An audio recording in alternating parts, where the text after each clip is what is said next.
الأنبياء والمرسلين والصلاة والسلام على طه وياسين حبيب إله العالمين شفيع المذنبين أبي القاسم المصطفى محمد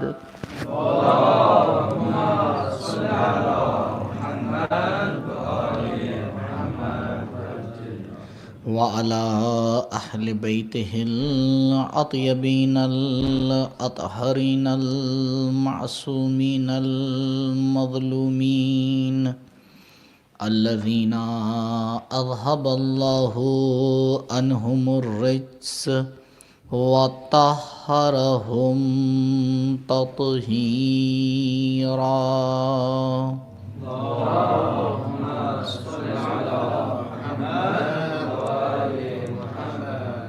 ولا سيما على الحجة الثاني عشر بقية الله المنتظر ولعنة الله على أعدائهم وقتلتهم ومنكري فضائلهم أجمعين من الآن إلى لقاء يوم الدين.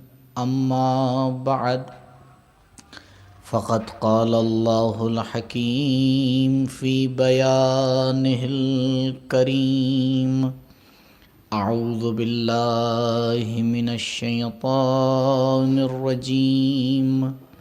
يا أيها الذين آمنوا اتقوا الله وابتغوا إليه الوسيلة وجاهدوا في سبيله لعلكم تفلحون. درود پائیں پر محمد.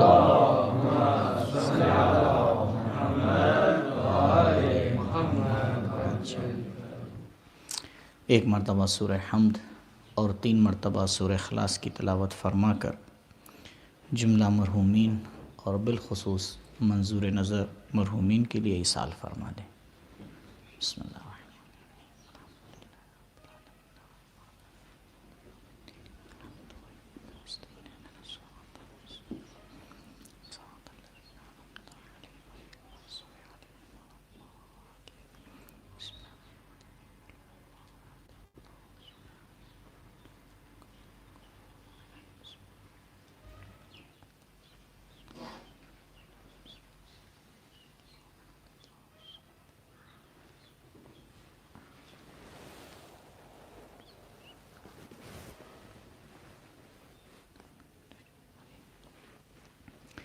ایک مرتبہ درود پڑھیں بر محمد و آل محمد.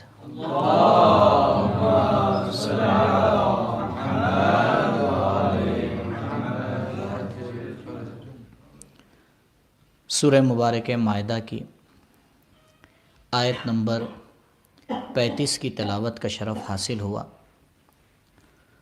جس میں خداوند متعال صاحبان ایمان کو اپنا مخاطب قرار دے کر کچھ حقائق کو پیش کر رہا ہے. یا ایھا الذین آمنوا، اے صاحبان ایمان، اتقوا اللہ، تقوی الہی حاصل کرو، وابتغوا الیہ الوسیلہ، اور پروردگار کی بارگاہ میں جب آؤ تو وسیلے کے ساتھ آؤ. وجاہدوا فی سبیلہ، اور اللہ کی راہ میں جہاد کرو.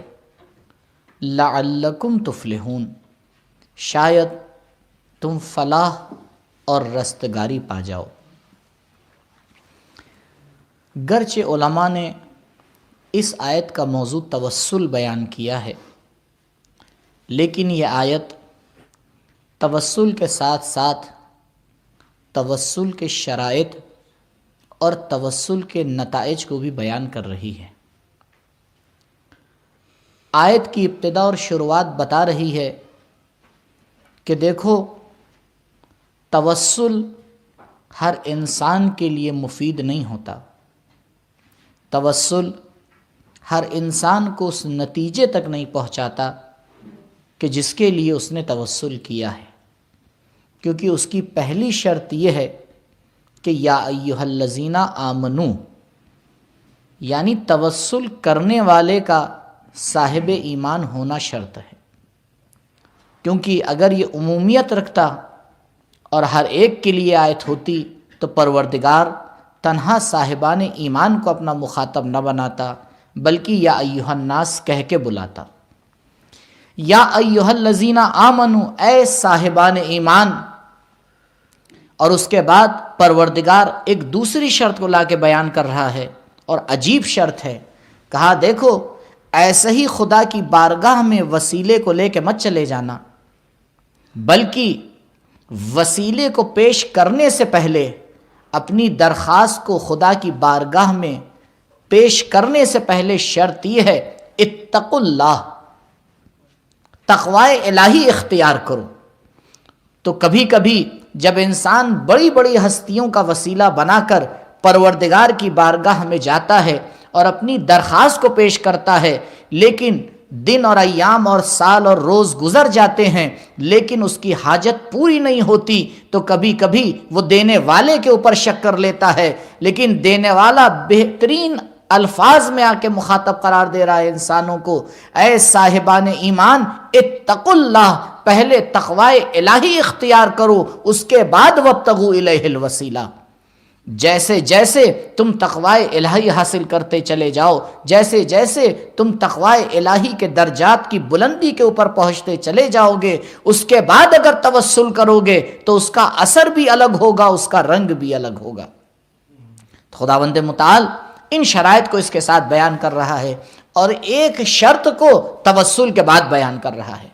عجیب آیت ہے، یعنی جو شرائط توسل سے پہلے ہیں ان کو توسل سے پہلے بیان کیا جا رہا ہے، اور جو شرط توسل کے بعد ہے اسے توسل کے بعد بیان کیا جا رہا ہے۔ کہا دیکھو وابتغوا الیہ الوسیلہ کافی نہیں ہے، کیونکہ اگر وابتغوا الیہ الوسیلہ یہ مسئلہ کافی ہوتا تو فوراً خداوند متعال اس کے بعد کہہ دیتا لعلکم تفلحون، لیکن وابتغوا الیہ الوسیلہ اور لعلکم تفلحون کے بیچ میں پروردگار نے ایک شرط متاخر کو آگے بیان کیا، وجاہدوا فی سبیلہ، کا توسل بتنہائی کافی نہیں ہے، دعا مانگ لینا کافی نہیں ہے، وسیلہ بنا دینا کافی نہیں ہے، بلکہ جس چیز کو مانگ رہے ہو اس کے مقدمات کو فراہم کرنا، اس کے راستے میں محنت کرنا، اس کے ذریعے کو تلاش کرنا، یہ بھی شرط ہے۔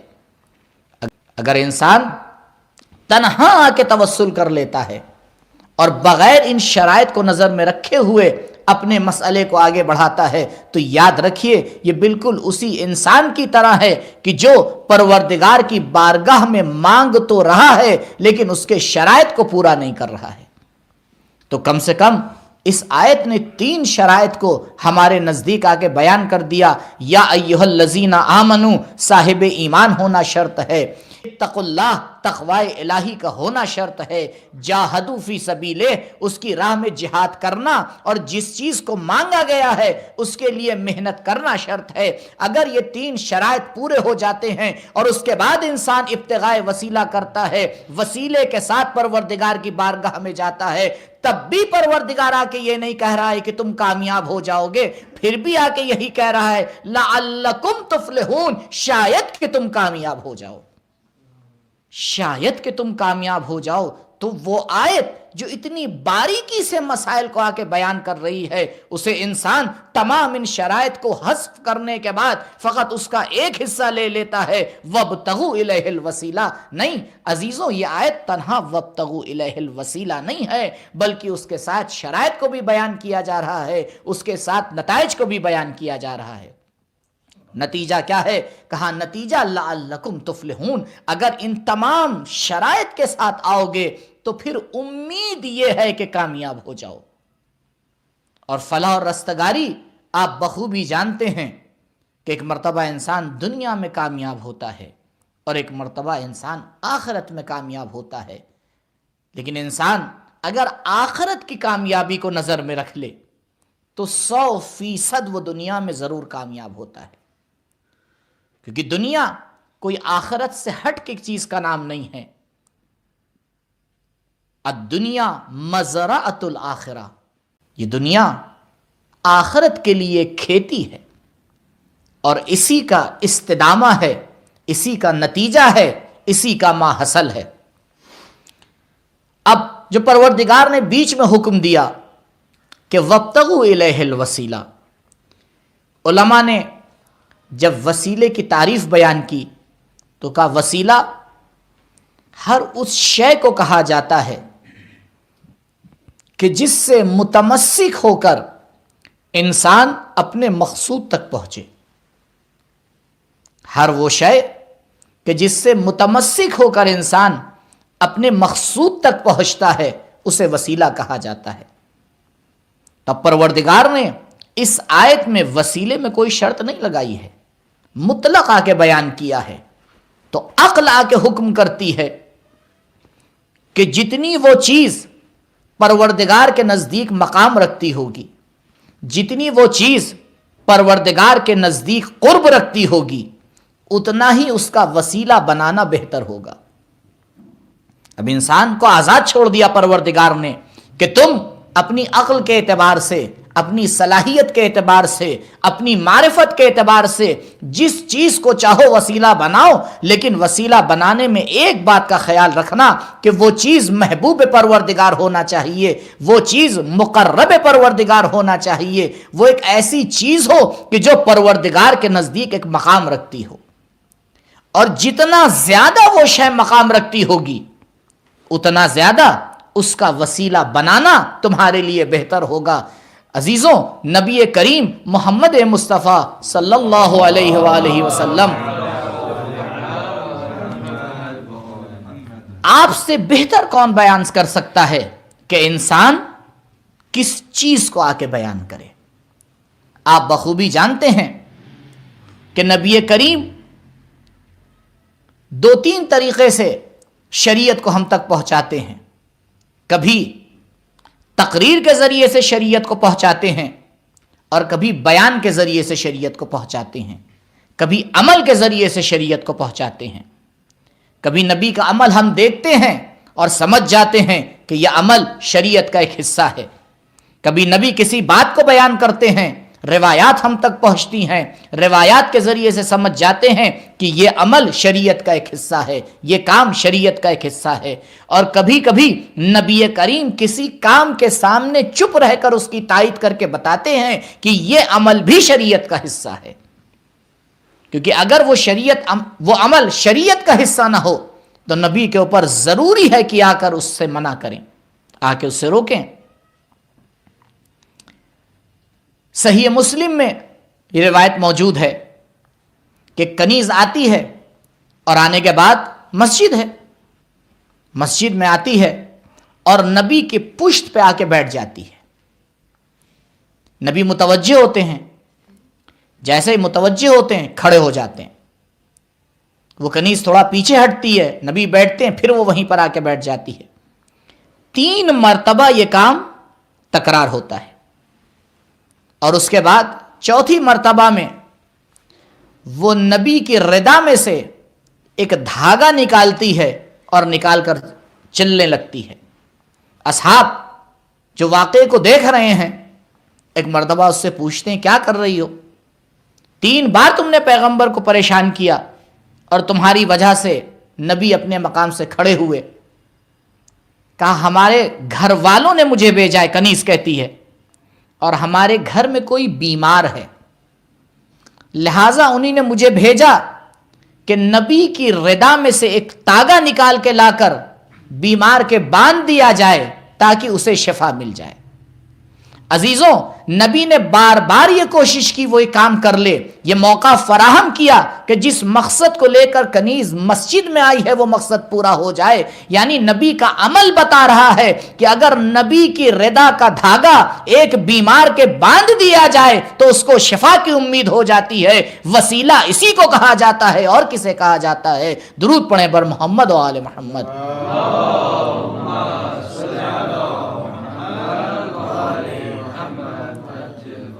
اگر اس مسئلے میں کوئی قباحت ہوتی تو نبی کو خود روک دینا چاہیے تھا کہ اے کنیز تو کیا کرنے آئی ہے، تو کس مسئلے کو حل کرنے آئی ہے. نہیں، نہ صرف یہ کہ نبی نے اسے روکا نہیں، بلکہ اپنی تقریر کے ذریعے سے آ کے تائید کی اس کی کہ دیکھو یہ مسئلہ شفاعت کا، یہ مسئلہ توسل کا بہترین ذریعہ ہے اپنی دعاؤں کو پروردگار کی بارگاہ میں پورا کرانے کا.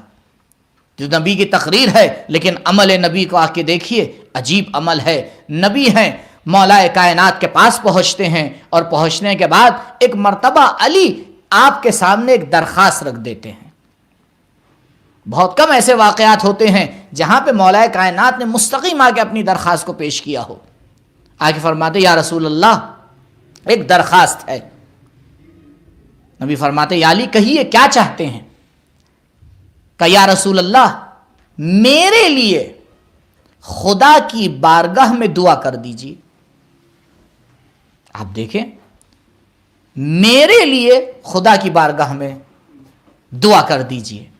مولا کائنات وسیلہ تلاش کر رہے ہیں، وسیلہ تلاش کر رہے ہیں، اور خود وسیلے سے کہہ رہے ہیں کہ خدا کی بارگاہ میں میرے لیے دعا کر دیجیے. جیسے ہی یہ درخواست نبی کے سامنے پیش ہوئی، نبی سر بسجدہ ہوتے ہیں، اور سر بسجدہ ہونے کے بعد عجیب جملہ فرماتے ہیں، اللہم بحق علی اغفر لعلی. اے میرے پروردگار تجھے علی کا واسطہ ہے کہ علی کے مقامات کو بلند کر دے، علی کے کمالات میں اضافہ کر دے. جیسے ہی سجدے سے سر اٹھاتے ہیں، مولا سوال کر لیتے ہیں یا رسول اللہ آپ تو میرے لیے دعا کر رہے تھے، تو آپ نے مجھی کو وسیلہ کیوں بنا دیا؟ رسول نے تکوینی جواب آ کے دیا، کہا یا علی جب میں بارگاہ ایزدی میں سر بسجدہ ہوا تو میں نے پوری کائنات پہ نظر ڈالی، میرا دل یہ چاہا کہ پروردگار کی بارگاہ میں اسے وسیلہ بناؤں جو خدا کی بارگاہ میں سب سے زیادہ محبوب ہے. میں نے آسمانوں پہ نظر ڈالی، تم سے محبوب نظر نہ آیا. میں نے زمین پہ نظر ڈالی، تم سے محبوب نظر نہ آیا. میں نے پوری کائنات کو تلاش کیا، علی تم سے زیادہ مجھے خدا کی بارگاہ میں کوئی محبوب نظر نہیں آیا. تو خود میری زبان نے آ کے یہ گواہی دی، اللہم بحق علی اغفر لعلی. درود پڑھیں بر محمد و آل محمد.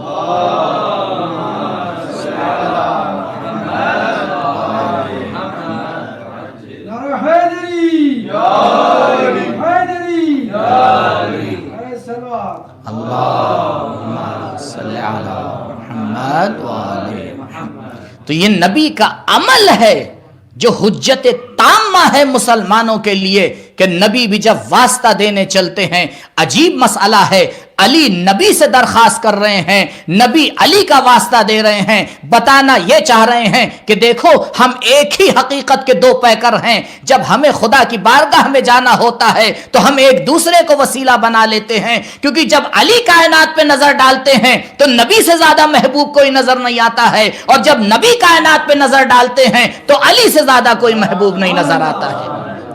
تو علی نبی سے دعا کی درخواست کرتے ہیں، نبی علی کا وسیلہ دے کے دعا مانگتے ہیں تاکہ کائنات کو یہ بتائیں کہ دیکھو وابتغوا الیہ الوسیلہ کا تام ترین مصداق یا رسول ہیں یا وسیع رسول ہیں، یا رسول ہیں یا وسیع رسول ہیں. تو پروردگار جب وسیلے کی گفتگو کر رہا ہے تو عقل آ کے اس بات کی گواہی دیتی ہے کہ اسے وسیلہ بناؤ کہ جو نبی کے نزدیک وسیلہ ہو، اسے وسیلہ بناؤ جو علی کے نزدیک وسیلہ ہو. اگر ان ہستیوں کو انسان آ کے وسیلہ بناتا ہے تو پھر دعا استجابت سے اور زیادہ قریب ہو جاتی ہے. ایک مسئلہ اور آپ کی زحمت تمام کہ جب علماء وسیلہ بیان کرنے کی گفتگو کرتے ہیں تو کس طریقے سے کسی کو وسیلہ بیان کیا جا سکتا ہے، بنایا جا سکتا ہے. پہلا طریقہ دعا مانگنے کا عمومی طور پر جو ہر انسان کے ذہن میں ہوتا ہے کہ آتا ہے ڈائریکٹ خدا سے اپنی دعا کو مانگ لیتا ہے، ربنا اغفر لی ولوالدی وللمؤمنین یوم یقوم الحساب۔ کتنی دعائیں ہیں قرآن میں یا غیر قرآن میں، آپ آتے ہیں، ہم آتے ہیں خدا سے مستقیم دعا مانگ لیتے ہیں، اسے تکوینی وسیلہ کہا جاتا ہے۔ اس کا مطلب یہ ہے عزیزوں، دیکھیں ضروری نہیں ہے کہ جس طریقے پہ کام ہو رہا ہے واقعیت میں بھی وہی طریقہ ہو۔ بھئی ہو سکتا ہے ظاہر میں ہمیں کچھ دکھائی دے رہا ہو لیکن اس کے پیچھے کوئی اور حقیقت کام کر رہی ہو۔ امام محمد باقر علیہ السلام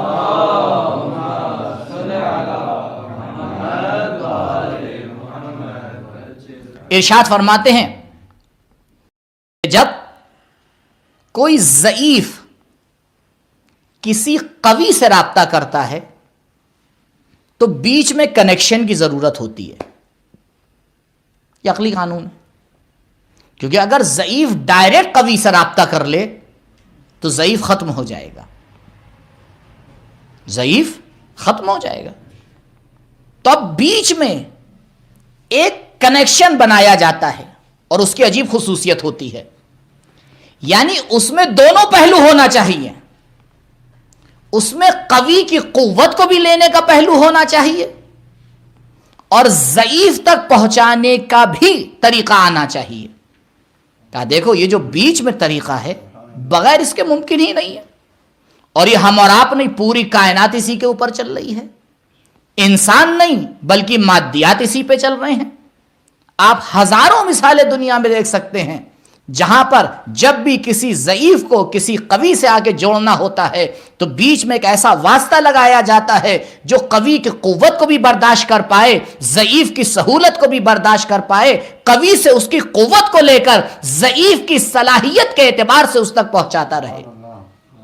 اگر دنیا ایسے ذرائع کو نہ بنا پائے تو قوی کی قوت اپنی جگہ رہتی ہے، ضعیف اپنی مانگ پر باقی رہتا ہے، نہ اس کی درخواست پوری ہو پاتی ہے نہ اس کی عطا پوری ہو پاتی ہے۔ تو جب قوی کی عطا کو پورا کرنا ہے، ضعیف کی درخواست کو پورا کرنا ہے، تو کہا دیکھو عقل یہ آ کے کہتی ہے، قانون تکوینی الہی یہ آ کے کہتا ہے کہ بیچ میں ایک ایسا ذریعہ چاہیے کہ جو قوی کی عطا کو پہنچا پائے، ضعیف کی درخواست کو پورا کر پائے۔ تو پروردگار نے اسی عالم تکوین کی ضرورت کو سمجھتے ہوئے کچھ ایسی ہستیوں کو آ کے خلق کیا کہ جب پروردگار کی طرف دیکھتی تھیں تو انا اللوح والقلم کہا کرتی تھیں، جب ضعیف کی ضعف کو آگے دیکھتی تھی تو انا الحقیر والمسکین کہا کرتی تھی۔ کہا ان ہستیوں کے بغیر نہ کائنات میں کوئی برکت آنے والی ہے، نہ تمہاری دعائیں خدا تک پہنچنے والی ہیں۔ تم مستقیم مانگو گے ضرور لیکن پہنچے گا ذریعے ہی کے ذریعے۔ تمہارا مانگنا اور ہے، کائنات میں تکوینی طور سے پہنچنا اور ہے۔ تم مانگتے اپنے اعتبار سے ہو، ہم دیتے اپنے قانون کے اعتبار سے ہیں۔ اب اللہ ان یجری الامور الا باسبابها، تو ایک طریقہ تو یہ ہوتا ہے کہ انسان اپنے اعتبار سے پروردگار کی بارگاہ میں مستقیم مانگتا ہے، لیکن اسے پتہ ہونا چاہیے مستقیم مانگنا اور ہے، مستقیم دینا اور ہے۔ تم مستقیم مانگتے رہو لیکن تمہاری یہ درخواست بغیر وسیلے کے نہ پہنچتی ہے نہ پوری ہوتی ہے، کیونکہ عالم تکوین کو پروردگار نے اس طرح سے بنایا ہے، عالم تکوین کو اس طرح سے پروردگار نے خلق کیا ہے کہ بغیر اس ذریعے اور واسطے کے مسائل حل ہی نہیں ہوتے ہیں۔ اب آپ سوچیں کیا عقل ہوگی اس انسان کی کہ جو اس تکوینی قانون کے اوپر آ کے حرف اٹھائے اور اصل وسیلے کا انکار کر دے؟ تو ایک طریقہ یہ ہے، اسے توسل تکوینی کہا جاتا ہے۔ توسل تکوینی کا مطلب یہ ہے کہ ہم مانگ تو تشریعی طور پر رہے ہیں، مانگ تو بغیر وسیلے کے رہے ہیں، لیکن مل رہا ہے وسیلے کے ذریعے ہی۔ عجیب انسان ہے، اسے کیا معلوم کہ پروردگار جب کائنات کو عطا کرتا ہے تو اپنی عطا میں یہ نہیں دیکھتا ہے کہ مومن کو دے رہا ہے یا کافر کو دے رہا ہے۔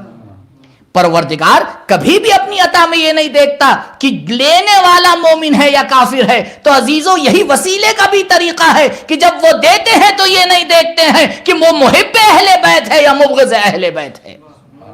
ان کی عطا وسیع ہے. کیوں؟ کیونکہ جس نے انہیں وسیلہ بنایا ہے اس کی رحمت واسعہ ہے. جب اس کی رحمت واسعہ ہے تو ان کی عطا بھی واسعہ ہے. اب وہ الگ بات ہے جو صاحبان بصیرت ہوتے ہیں اس وسیلے کو دیکھا کرتے ہیں, ان کا احترام کرتے ہیں, ان کی زیارتیں کرتے ہیں, لیکن جو اسے نہیں دیکھ پا رہے ہیں, نہ دیکھنا الگ مسئلہ ہے نہ ہونا الگ مسئلہ ہے. تو یہ توسل تکوینی اسے کہا جاتا ہے. لیکن توسل تشریعی کی 3 قسمیں ہیں, 3 طریقے ہیں. پہلا طریقہ یہ کہ انسان آئے کسی ذات کو پروردگار کی بارگاہ میں شفیع اور وسیلہ بنا دے کہ پروردگار میں اس کو اپنا شفیع بنا رہا ہوں. شفیع کو اسی لیے شفیع کہا جاتا ہے کیونکہ شف کا معنی ہوتا ہے 2, نماز وتر اور نماز شف. تو اپنی دعا کے ساتھ کسی دوسرے کو لا کے رکھا جاتا ہے, اسی لیے اسے شفیع کہا جاتا ہے. اور وہ شفیع اور وہ وسیلہ اور اس کے ذریعے سے جب دعا پہنچتی ہے تب پروردگار کی بارگاہ میں اس کی حیثیت بڑھ جاتی ہے, اس کا مقام بڑھ جاتا ہے. تو ایک طریقہ یہ. دوسرا طریقہ توسل تشریعی میں کہ انسان آئے خود وسیلے سے کہے کہ دعا کر دے, اسے شفیع نہ بنائے. دعائے توسل جو ہم پڑھتے ہیں کیا ہے؟ دعائے توسل میں خود کہا جاتا ہے. بہت سی دعاؤں میں خود وسیلے سے کہا جاتا ہے کہ آپ ہمارے لیے دعا کر دیجئے. اور یہاں پر ضروری نہیں ہے کہ آپ جسے وسیلہ بنا رہے ہیں اس سے آپ پوری درخواست کو پیش کریں, نہیں, پیش کر دیں, پھر اسے معلوم ہے خدا کے سامنے کیسے پیش کرنا ہے. کبھی کبھی یہاں پہ بڑا مسئلہ ہو جاتا ہے کہ ہم جسے وسیلہ بنا رہے ہیں آ کے, جس سے توسل آ کے کر رہے ہیں, پورے شرائط کے ساتھ اسے بتاتے ہیں ایسا چاہیے.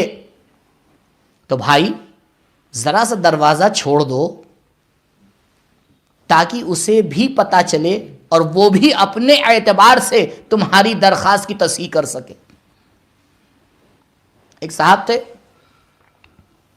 حرم امام رضا علیہ السلام میں پہنچے,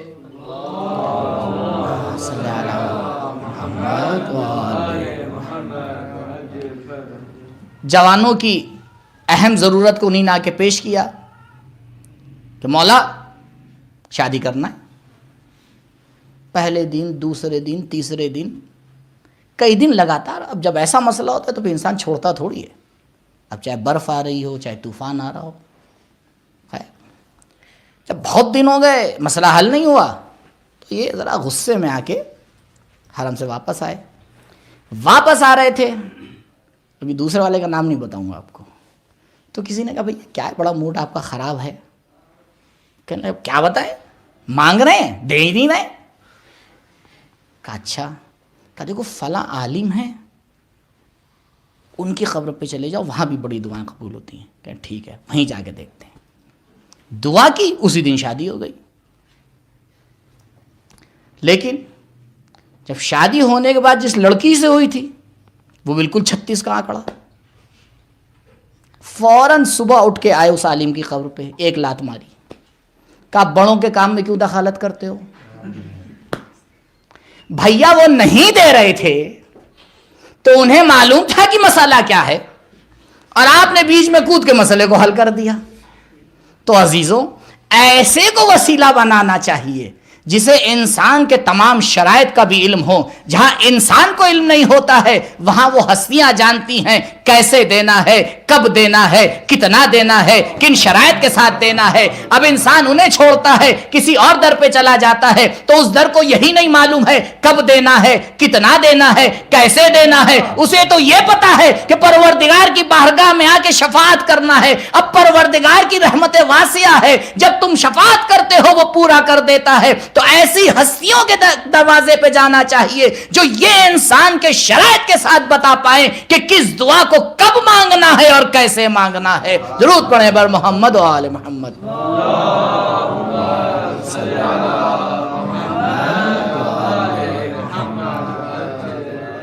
نہیں, قرآن تائید بھی کرتا ہے کہ دیکھو وسیلے کے ذریعے سے مانگو. سورہ مبارک یوسف میں دو آیتیں ایک کے بعد دیگر آپ دیکھ لیں, آیت نمبر 93 اور آیت نمبر 96. آیت نمبر 93 میں جناب یوسف نے کیا کہا؟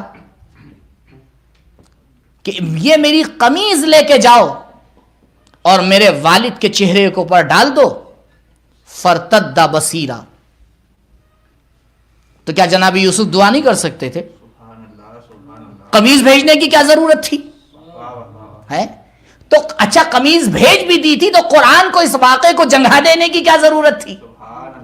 ہے اور اس کے بعد آیت نمبر 96 میں قرآن نے آ کے تائید کی کہ برادران یوسف نے یہ کام کیا، فرتدہ بصیرہ، اور بصارت واپس آ گئی، بصیرت واپس آ گئی. قرآن بصارت کا بھی لفظ استعمال کر سکتا تھا، لیکن قرآن یہ آج کل کے منچلے وہابیوں کو بتانا چاہ رہا ہے کہ دیکھو جب شفاعت قمیص یوسف کے ذریعے سے ہو سکتی ہے تو پیغمبر کی بارگاہ سے کیوں نہیں ہو سکتی ہے؟ درود پڑھے بر محمد و آل محمد.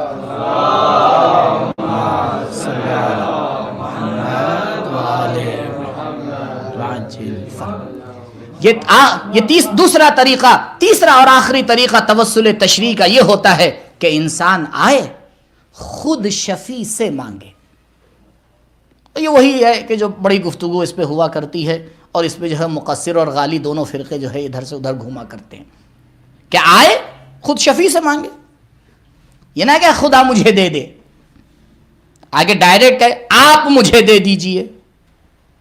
یہ تو بڑا خطرناک مسئلہ ہے نا کہ آئے. یہ توسل کا تشریعی کا تیسرا طریقہ ہے کہ تیسرے طریقے میں انسان آتا ہے اور خود شفیع سے مانگ لیتا ہے. اسے شفیع نہیں بناتا بلکہ اسے مدعو بنا لیتا ہے. تو علماء نے کہا یہ بھی صحیح ہے، ایک شرط کے ساتھ. شرط یہ ہے کہ مانگنے والے کا عقیدہ صحیح ہونا چاہیے. اسی لیے قرآن نے پہلے شرط لگا دی، یا ایھا الذین آمنو، اے صاحبان ایمان تم وسیلے کے کوئی بھی طریقے کو آ کے استعمال کرو، سب صحیح ہوگا. اگر مستقیم آ کے شفیع سے مانگ بھی لوگے، لیکن اگر تمہارا عقیدہ یہ ہوگا کہ ما تشاؤون الا ان یشاء اللہ، یہ مانگتے بھی مرضی پروردگار سے ہیں، تو نہ یہ کوئی شرک ہوگا نہ یہ کوئی کفر ہوگا. درود پڑھیں بر محمد و آل محمد.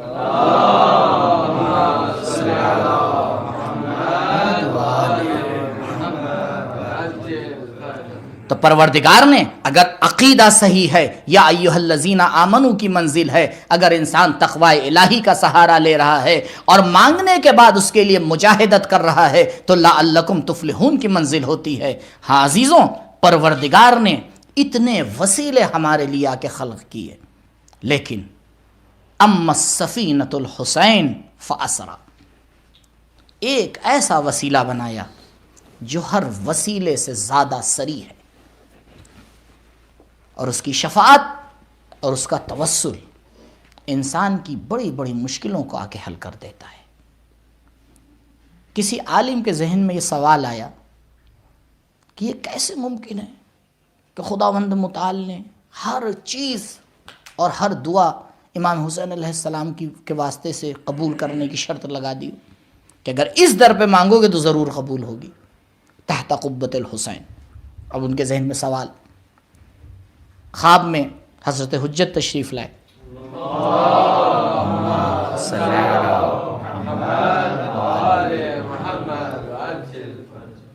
کہا اے عالم یہ بتا، ایک بادشاہ تھا جو شکار پہ نکلا، اور جب شکار پہ نکلا تو اپنے لشکر سے بھٹک گیا، اور جب بھٹکا تو اس نے رات کی تاریکی میں ایک جھوپڑی سے آتی ہوئی روشنی کو دیکھا، وہاں چلا گیا، اور جانے کے بعد وہاں دیکھا اس نے ایک بڑھیا ہے اور اس کے پاس ایک بکری ہے کہ جس کے ذریعے وہ اپنی زندگی چلا رہی ہے. جب اس نے دیکھا کہ بادشاہ اس کے دروازے پہ آیا ہے تو اس نے بکری کا دودھ دہا، اسے دودھ پلایا، بکری کو ذبح کیا، اس کا گوشت پکا کے بادشاہ کو کھلایا، اور اس کے بعد دوسرے دن جب صبح نمودار ہوئی تو لشکر والے اس کو ڈھونڈتے ہوئے وہاں پہنچے اور بادشاہ کو لے کے چلے گئے. بادشاہ نے کہا دیکھو تم نے میری خدمت کی ہے، جب کبھی شہر آنا میرے پاس آنا تو مجھ سے جو ہو پائے گا میں تمہارے لیے کروں گا. وقت گزرا، بڑھیا کچھ دنوں کے بعد بادشاہ کے دربار میں پہنچی، اور پہنچنے کے بعد اس نے کہا بادشاہ سلامت، اب مجھے ضرورت پڑی ہے، آپ میری مدد کیجیے. تو بادشاہ نے اپنے وزراء سے پوچھا اے وزیروں بتاؤ، اس نے ایک بکری میری راہ میں قربان کی ہے، اسے میں کیا دوں؟ کسی نے کچھ کہا، کسی نے کہا اتنی اشرفیوں کی تھیلی دے دیجئے، کسی نے کہا گھر دے دیجئے، کسی نے کہا زمین دے دیجئے. ہر ایک نے اپنی معرفت کے اعتبار سے عطا کو بیان کیا. بادشاہ نے کہا نہیں، تم میں سے کسی نے صحیح نہیں کہا. تو کہا پھر؟ کہ اگر میں اپنی پوری مملکت بھی اسے دے دوں تب بھی اس کا حق ادا نہیں ہوگا. تو بڑا تعجب ہوا کہ ایک جانور آپ کی راہ میں دیا ہے اور آپ پوری مملکت دینے کی بات کریں. کہ یہ نہ دیکھو ایک جانور دیا ہے، اس کے پاس جو تھا اس نے وہ دیا ہے. اس کے پاس جتنی صلاحیت اور حیثیت تھی اس نے میرے لیے اسے قربان کر دیا. اب اس کا بدل یہی ہے کہ میرے پاس جو کچھ ہے میں اسے عطا کر دوں. تو امام نے فرمایا عالم یہ بتا کہ زہرا کے لال نے خدا کے لیے کیا نہیں دیا. حسین نے اپنا سب کچھ خدا کے لیے قربان کر دیا. اب اگر حسین نے اپنا سب کچھ قربان کر دیا تو پھر عدالت کا تقاضا یہی ہے کہ پروردگار اپنی پوری خدائی کو حسین کے حوالے کر دے اور آ کے کہہ دے تم حر بن کر آؤ، معاف کرنا حسین کا کام ہے، تم اس دروازے پہ آ جاؤ، بس ذرا سی اپنی لو لگا لو، پھر دیکھو حسین کس طرح سے معاف کرتے ہیں، پھر دیکھو حسین کس طرح سے تمہیں کمالات عطا کرتے ہیں. ہاں عزیزوں، آپ بخوبی جانتے ہیں کہ حسین نے خدا کی راہ میں کیا کیا قربان کیا، لیکن یہ قربانیاں رائے گاں ہو جاتی اگر ایک آخری قربانی حسین پیش نہ کرتے. ہاں عزاداروں، جب علی اکبر کو پیش کیا تو دشمن یہ کہہ سکتا ہے جنگ تھی، جوان کو جنگ کرنے کے لیے بھیج دیا. جب عباس کے بازو قربان کیے تب بھی دشمن یہ کہہ سکتا ہے بھائی تھا، جنگ میں بھائی ہی تو کام آتے ہیں. جب انہوں محمد کو قربان کیا تب بھی دشمن یہ کہہ سکتا ہے ہاں جنگ میں اولادیں ہی تو کام آتی ہیں. لیکن حسین نے ایک ایسی قربانی دی کہ جس قربانی کے بعد کربلا کے کارنامے پہ مہر لگ گئی. حسین ایک شش ماہے کو لے کے آگے بڑھتے ہیں، دھوپ اتنی تیز ہے کہ ابا کا سایہ کر لیا ہے. علماء فرماتے ہیں کہ لشکر یہ سمجھا کہ شاید دوبارہ جنگ صفین تکرار ہونے والی ہے. حسین قرآن پیش کرنا چاہتے ہیں. بے شک وہ قرآن تھا، لیکن ایک قرآن کا عجیب پارہ تھا جس نے مسکرا کر حسین کی فتح کا اعلان کر دیا. ہاں عزیزوں، جب حسین علی اصغر کو لے کے پہنچتے ہیں تو ایک مرتبہ قبا کے دامن کو ہٹایا.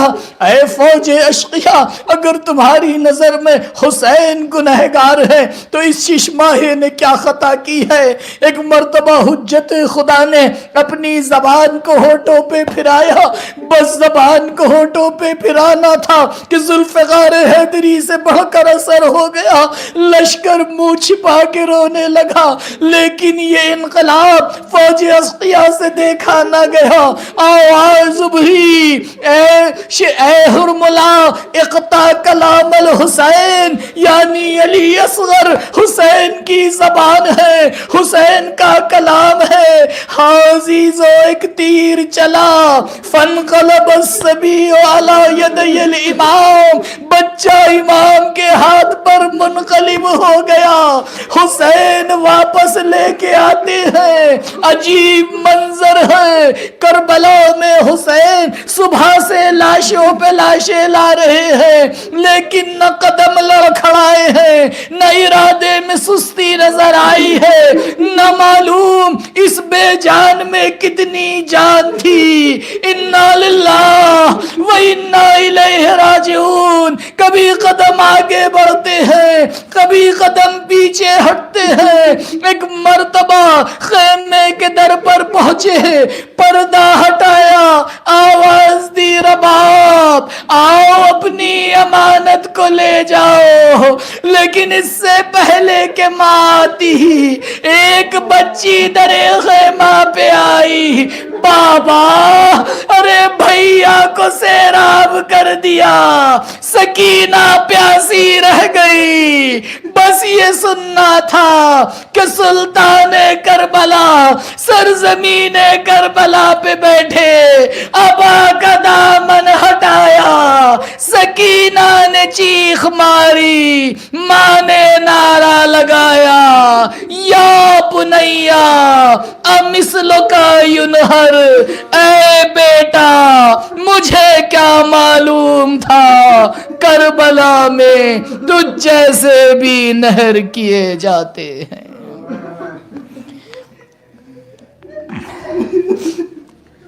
الا لعنۃ اللہ علی القوم الظالمین، سیعلم الذین ظلموا ای منقلب ینقلبون، انا للہ و انا الیہ راجعون، رضا بقضائہ و تسلیما لامرہ، لا معبود سواک یا غیاث المستغیثین۔